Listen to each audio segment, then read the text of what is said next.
Devant un mal mystérieux, incompréhensible, Keane a d'abord haussé les épaules, nié l'extraordinaire.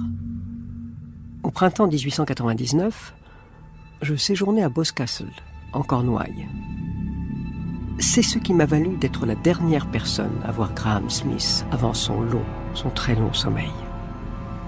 J'étais loin de me douter que ce jeune homme aux yeux hagards, aux joues sillonnées de larmes, deviendrait un jour une légende. Loin de me douter que le monde entier se mettrait à l'appeler le dormeur. Il est vrai que nous étions dans la contrée du roi Arthur. Les ruines du château de Tintagel étaient proches. Je songeais à ces légendes de rois endormis qui se réveilleront un jour pour rétablir la grandeur d'un pays. Mon carton à dessin sous le bras, je remontais le sentier qui mène aux grottes. Ça ne va pas ? Je peux pas dormir. Du tout ? J'ai pas dormi depuis 6 jours. Il était assis sur un promontoire rocheux et se penchait sur le vide de façon inquiétante. Vous avez vu un médecin ? Oui, mais les médicaments qu'on me prescrit, ils détraquent mon système nerveux, alors j'ose pas les prendre. Vous dessinez ?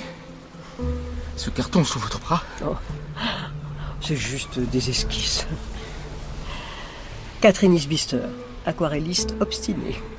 Graham Smith. Je n'ai jamais souffert d'insomnie, mais vous avez essayé un peu d'exercice ? Je ne fais que ça. Je longe la côte depuis Newquay jour après jour. Ça n'a fait qu'ajouter de la fatigue musculaire à ma fatigue mentale. Surmenage. J'écris un livre. Un traité sur la condition ouvrière. Oh, la condition ouvrière vous a mis dans un drôle d'état. Depuis 6 jours, depuis que j'ai achevé mon livre, toutes mes idées sur le socialisme, l'état du pays, tout ça tourbillonne sans cesse dans mon crâne.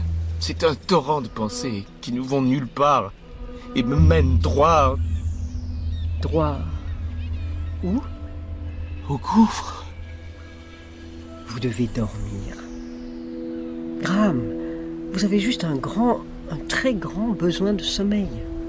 Avez-vous déjà vu des débris entraînés dans un tourbillon ? Hors de la lumière du jour, hors des clartés de la raison, mais... Au fond du gouffre, dans le noir précipice, là, j'en finirai une bonne fois pour toutes. Là, je trouverai le sommeil. Vous jetez au bas de la falaise. C'est ça que vous voulez. Vous brisez les os sur les rochers. Mais essayez. Il a levé les yeux. On aurait dit que ma remarque faisait son effet. Quoi de plus lamentable que de se retrouver tout grelottant entre ces rocs, fouetté par des vagues qui font cliqueter vos os, éblouissent vos lèvres. Désolé de vous décevoir, mais d'un point de vue esthétique, un suicide au pied d'une falaise, c'est tellement cliché, surtout si on se rate. Vous entendez ça ? Des écoliers. Ils viennent de toute la région admirer les grottes. On dirait qu'ils chantent en gaélique. J'étais à Dublin l'an dernier. Je m'intéressais au sort de l'Irlande. C'est bientôt l'heure du thé. Venez avec moi. Vous m'en direz plus sur votre penchant pour la révolte. Je le trouvais, ce Graham Smith, aussi poignant qu'agaçant. Il semblait n'en faire qu'à sa tête. Mais jamais je n'aurais imaginé que sa situation virerait au tragique. Et dans ma propre chambre, le soir même. Vous dites que ça tournoie sans cesse dans votre tête, mais l'agitation, les remous, c'est le propre de l'intellect. Vous avez seulement poussé le vôtre à l'excès. Il n'y a pas que ça. Vous n'êtes pas dans mon crâne. Oh, Dieu m'en préserve. Si vous l'étiez, vous pourriez entendre un battement, un tournoiement oppressant. On dirait qu'un voile se dépose et se retire sans cesse devant mes yeux. Et ça tourne, ça tourne, ça tourne. Buvez votre thé. Je le pose là. Tandis qu'il cachait son visage avec ses mains, une idée m'a effleuré. Si je versais dans sa tasse un vieux remède de druide contre l'insomnie, ma logeuse pourrait peut-être m'en fournir. Ne bougez pas de votre fauteuil. Je vais voir si Madame Penrose peut nous servir à dîner. Vous resterez bien dîner avec moi. Graham? Graham? Les mains sur ses paupières, il restait parfaitement immobile. Avait-il enfin trouvé le sommeil? Je me demande. Bon. Laissons-lui sa chance. Pas le moment d'interrompre. J'ai quitté la chambre sur la pointe des pieds. Il est quand même très immobile.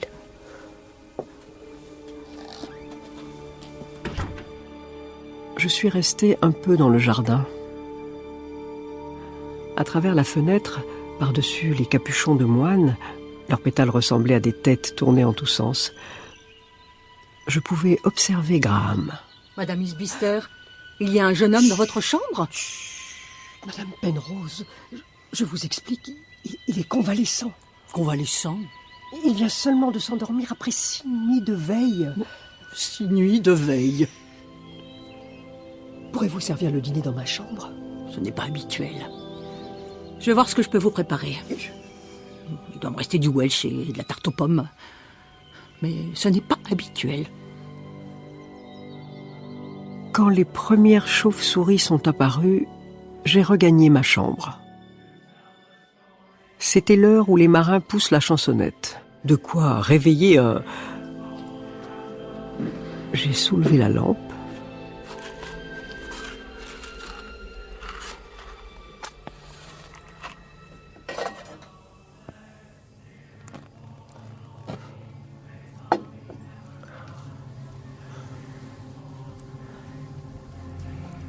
Graham, sa posture était inchangée. Pas la moindre respiration. J'ai collé mon oreille contre la sienne. Vous êtes endormi? Graham? Vous êtes endormi? Ses mains ont glissé de son visage. Il avait tout d'un mort. Madame Penrose! Madame Penrose! Madame Penrose! Allez chercher un médecin! Madame Isbister, que se passe-t-il? J'ai bien peur que ce jeune homme... Il est arrivé quelque chose? Je ne sais pas. Il est mort ou tombé en syncope. Ça ne se fait pas. Il y a un médecin dans le village? C'est tout à fait inhabituel. Où trouver un médecin?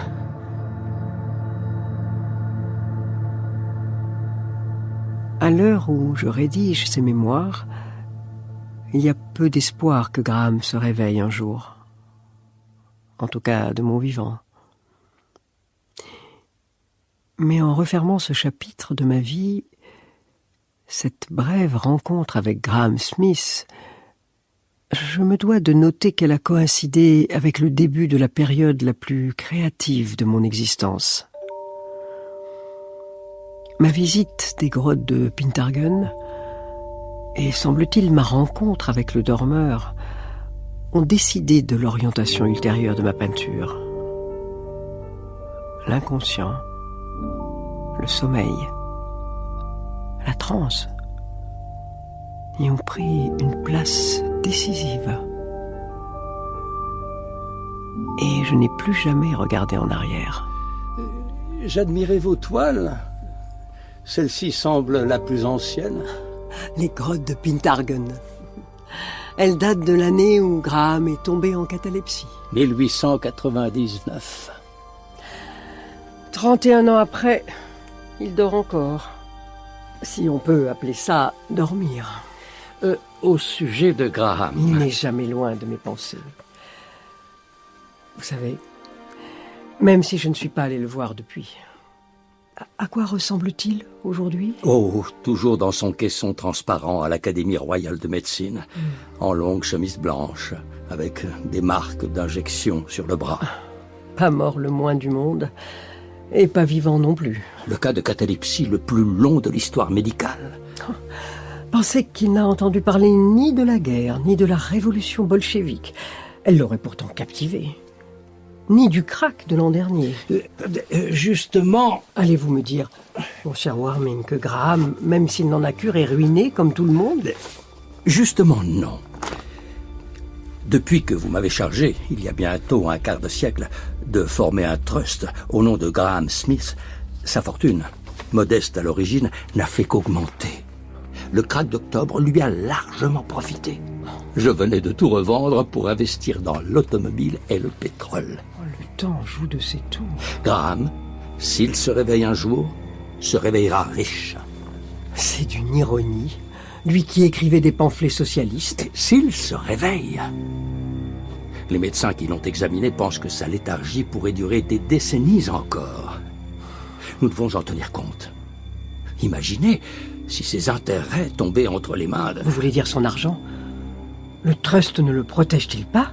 Avec le temps, un organisme privé peut être sujet à des dissensions, des querelles intestines Oh, qui... allons.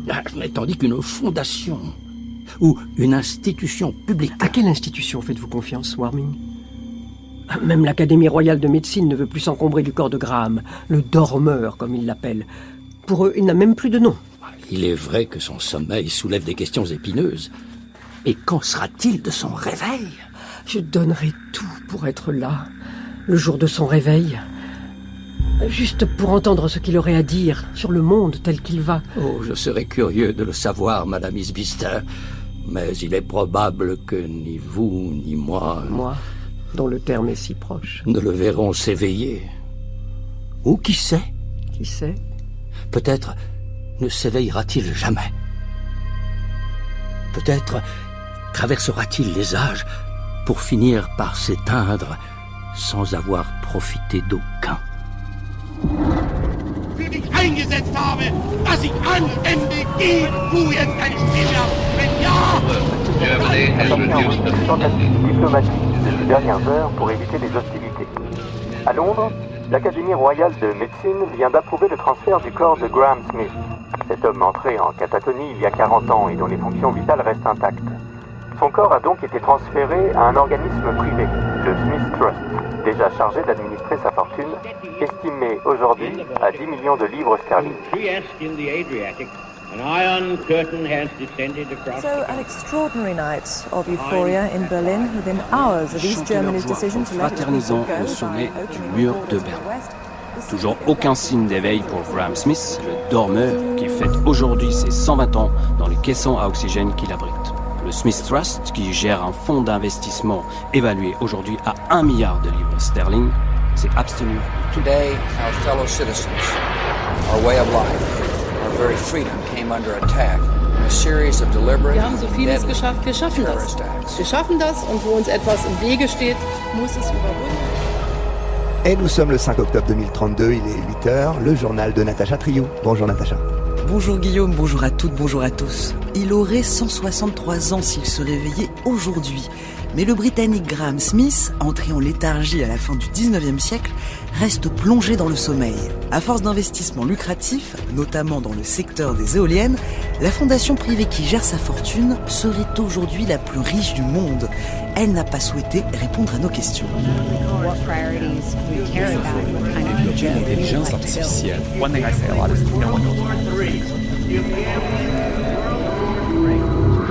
Il est 8 nous sommes le 56 Boré 2084. L'État mondial a célébré hier l'anniversaire du dormeur. À cette occasion, les éoliennes de toutes les nations se sont figées pendant une ondée avant de se remettre en mouvement. Dans le hall de l'Atlas, le concile a choisi cette date, le 215e anniversaire du dormeur, pour présenter un nouvel exosquelette baptisé Graham 4.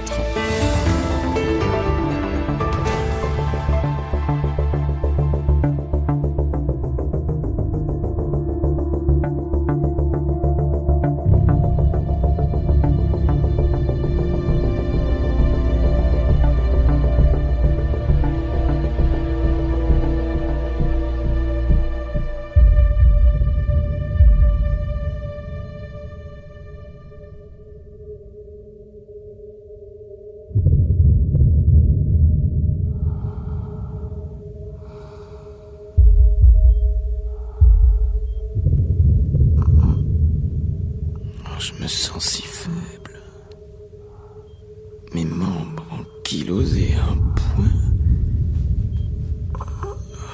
J'ai dû dormir au moins 6 jours pour avoir les membres aussi. Pas envie de me lever là tout de suite. Tiens, un murmure de galets sous les vagues. Ah oui, ça me revient. Les Cornouailles. Londres, janvier 2100. Le jour où tu t'es réveillé, personne ne s'y attendait. Et certainement pas toi, le premier concerné. Tu avais dormi pendant 2 siècles. Mais ton corps, ton esprit, ta mémoire étaient restés tels qu'en 1899, lorsque tu avais mystérieusement perdu connaissance à Boscastle, un village des Cornouailles. Et maintenant, tes yeux s'ouvraient, les yeux d'un jeune homme de 30 ans. Quelle heure est-il ? Je ne reconnais pas la lumière du matin. Pourquoi c'est si lisse sous ma main ?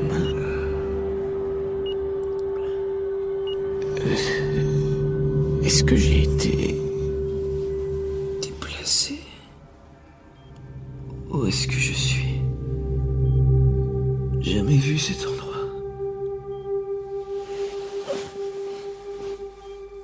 Je suis tout nu.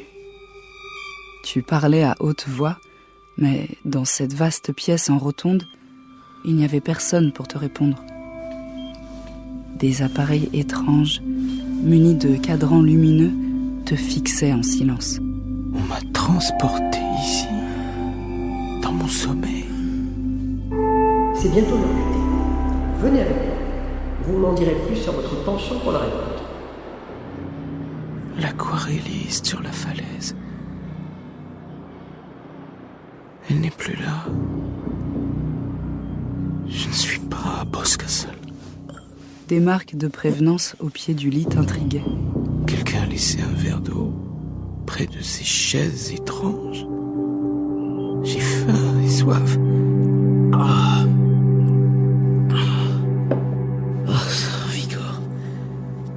Ce n'est pas de l'eau. Ça recaque mieux que 10 tasses de café. Les chaises blanches, avec leurs formes recourbées, faisaient penser à des cygnes qui se prélassent. Sur l'une d'elles, il y avait un long vêtement noir qui ressemblait à une toge. Tu l'enfilas pour ne pas rester nu.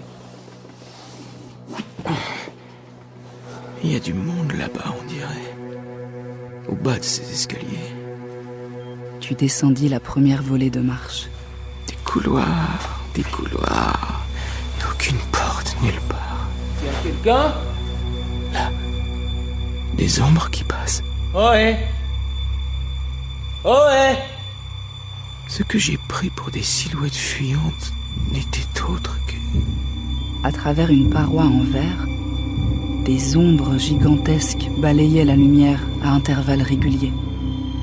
Un immense mécanisme. Roux ou engrenage. Mais qui sert à quoi ? Tu avais envie de rebrousser chemin pour te réveiller devant l'aquarelliste un brin moqueuse. Tu croyais l'avoir seulement quitté la veille. La condition ouvrière vous a mis dans ce drôle d'état. Mais tu avais aussi le désir de savoir qui étaient ces gens. Cette foule qui criait des slogans indéchiffrables. Je vois une terrasse là. Elle donne sur l'extérieur. On dirait une grande ville. Je vais enfin savoir où on m'a transporté. En avançant sur la terrasse, tu pouvais voir à travers la brume des sommets triangulaires, des flèches d'édifices, une architecture étourdissante. Elle ne ressemblait à rien de ce que tu connaissais. Je ne suis pas seul. Il y a 2 dames en robe chatoyante penchées sur la rambarde. Leur silhouette te tournait le dos. Par-dessus la rambarde, tu vis l'extrémité d'une bannière et une casquette bleue lancée dans les airs. pas trop fort, il pourrait t'entendre. Excusez-moi. Ma voix est si faible. Ils ne m'ont pas entendu. Je vais me rapprocher. Quand il croit quoi? Qui va se réveiller demain ou d'une ondée à l'autre? Je vous prie de m'excuser. Ils portent des robes, mais ce sont des hommes. C'est lui. Il sait. Des hommes en robe. Possible. Inimaginable. Vous pouvez me dire où je suis? Pas plus tard qu'hier ou avant-hier, j'étais à Boscastle. Je ne reconnais pas les Cornouailles. Qui sont ces gens attroupés dans la rue? Il ne faut pas qu'il le voie.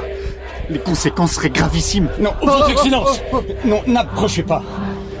Votre excellence? À qui est-ce qu'il parle? À peine t'étais-tu retourné qu'il t'avait saisi par les bras. Il te traînait à l'intérieur du bâtiment. Ramenons-le dans la salle d'isolement. Qui lui a donné cette robe noire? Elle ne vient pas du concile. Vite, il est encore temps. Encore temps d'éviter une catastrophe. Non, laissez-moi, j'ai le vertige. Oh. Il est en train de s'évanouir. Soulève-le par les jambes. Par les jambes, je te dis. Tu basculais en arrière, et des tours infinies, des édifices grandioses entraient dans ton champ de vision. Où était l'horizon? La verticale? Ton cerveau n'avait plus de repères. Ces tours étaient longues comme des tunnels. Les passerelles qui les reliaient ensemble ressemblaient elles-mêmes à des tours, à d'interminables lignes de fuite se croisant en tous sens.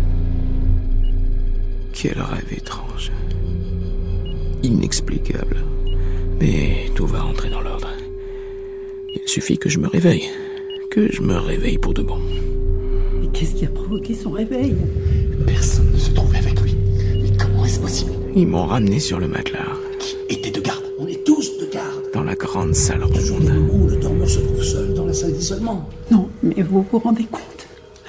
Vous vous rendez seulement compte qu'à quelques ondées près, la foule rassemble. Qui sont ces gens penchés sur moi? Sûr que personne ne l'a vu. Bizarrement accoutrés, avec leurs robes pourpres. On l'a ramené avant. Si Des prêtres, Si la rumeur des court, dignitaires. Il n'y a plus de dormeur. Ils ont l'air de se disputer. quelque chose a dû provoquer son réveil. C'est une catastrophe. Combien sont-ils? Qui va prévenir le concile? Au moins 6 ou 7.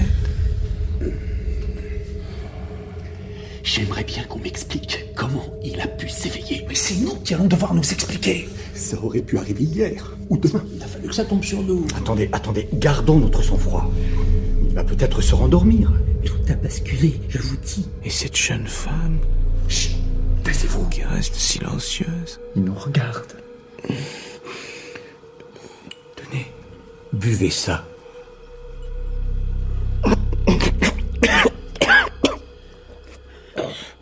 Vous n'auriez pas dû sortir, Excellence. Vous n'auriez pas dû vous aventurer seul. Je suis où? Vous avez dormi un très long sommeil. On ne sait même pas qui prévenir. Il n'y a aucune procédure. C'est d'une gravité. Est-ce que vous pourriez envoyer un câble à William Guest, mon cousin? Il habite au 27 Chancery Lane. Aucune chance qu'il se rendort. Quelqu'un doit prévenir le concile. Est-ce que vous pourriez... Il demande quelque chose. Écoutez-le, il est en train de demander quelque chose. La jeune femme qui venait de parler se trouvait un peu en arrière des autres. Elle avait des cheveux raides et noirs, et l'intensité de son regard immédiatement te frappa. C'est à elle que tu adressas ta requête. Un câble?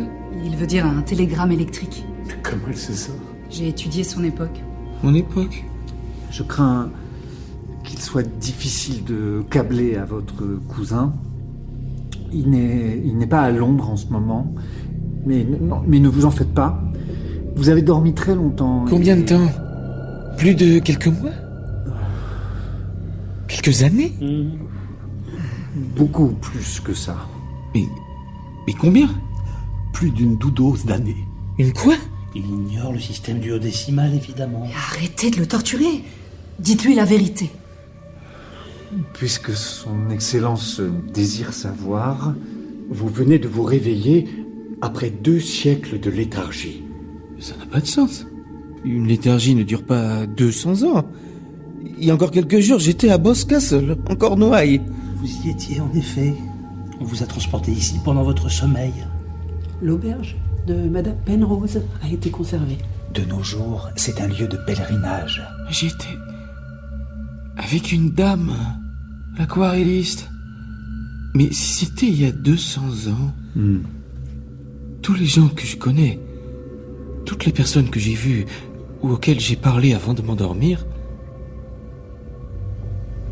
quoi, elles sont toutes mortes? Assurément. Mes parents, mes grands-parents, ma famille tout entière. Vous êtes le seul de cette époque, Excellence. Le seul. Quelque chose m'est arrivé de proprement vertigineux. C'est le moins qu'on puisse dire, Excellence. Non, c'est une plaisanterie. Vous vous moquez de moi. Nous n'oserions pas, Votre Excellence. Excellence? De quoi suis-je l'excellence? C'est ainsi qu'il est convenu d'appeler le maître du monde. Le maître de... Qui? Vous, Graham Smith.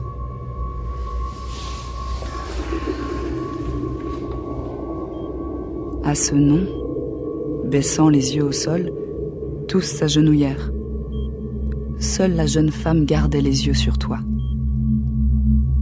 Tu l'interrogeas du regard, comme pour poser à nouveau la même question éperdue. Ses yeux clignèrent. Tu compris alors que tu ne rêvais pas. Et celle qui te regardait, moi, Helen Walton, sourit au dormeur qui s'était enfin réveillé.